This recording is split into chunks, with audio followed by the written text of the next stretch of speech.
ఇది ఫైనల్గానే చూడాలి. మరొకసారి అయితే ప్రస్తావించింది ఆంధ్రజ్యోతి, ప్రధానంగా రోజా బైరెడ్డిపై క్రిమినల్ కేసులు పెట్టండి, ఆడదాం ఆంధ్రపై ముగిసిన విజిలెన్స్ విచారణ, వైసీపీ ప్రభుత్వ హయాంలో ఆడదాం ఆంధ్ర అంటూ రాష్ట్రంలో సాగిన అవినీతి ఆటపై విజిలెన్స్ నివేదిక ప్రభుత్వానికి చేరింది.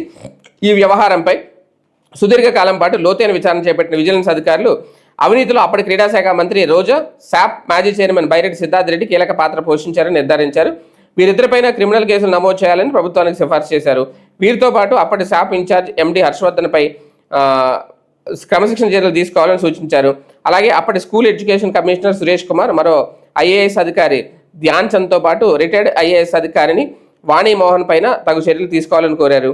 శాప్లోని ఐటీ విభాగంలో పనిచేసే వారు సైతం ఈ అవినీతికి పూర్తిగా సహకరించారని వారిపైన తగు చర్యలు తీసుకోవాలని సూచించారు.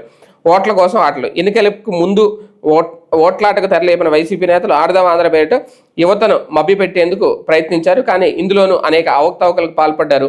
నిధులు పక్కదారి పట్టించి జోబులు నింపుకున్నారు. శాప్ కూడా నిబంధనలకు తూట్లు పొడుస్తూ క్రీడాకారులకు అన్యాయం చేసింది. సాధారణంగా శాప్ 16 ఏళ్ల లోపు వారికి సబ్ జూనియర్ విభాగం, 16 నుంచి 20 ఏళ్ల లోపు వారిని జూనియర్ విభాగం, 20 ఏళ్లు పైబడిన వారిని సీనియర్ విభాగం కింద పరిగణించి పోటీలు నిర్వహిస్తుంది. అయితే జగన్ చెప్పిన ఆడదాం ఆంధ్రలో 17 ఏళ్లు దాటిన వారిని అనర్హులుగా ప్రకటించారు.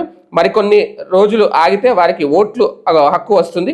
ఆ ఓట్లన్నీ గంపగుత్తుగా తమకే పడతాయన్న ఆలోచనతో ఈ నిబంధన తీసుకొచ్చారు. అలాగే క్రీడా పరికరాలు కొనుగోలు దగ్గర నుంచి ఆటగాళ్లకు కల్పించే వసతి భోజనాల్లో భారీగా దోచేసినట్లు విజిలెన్స్ విచారణలో తోలింది. మొత్తం 40 కోట్ల నిధులు దుర్వినియోగం అయ్యాయట వీళ్ళు చెప్తున్న లెక్క. ఇంతకుముందు 100 కోట్లు అన్నారు, ఇప్పుడు మళ్ళీ 40 కోట్లు అంటున్నారు. ఓకే, ఏది ఏమైనా ఇప్పుడు బైరెడ్డి సిద్ధార్థ్ రెడ్డి మీద, రోజా గారి మీద, ఇద్దరి మీద కూడా కేసు పెడతారేమో, అరెస్ట్ చేస్తారేమో ఫైనల్గా.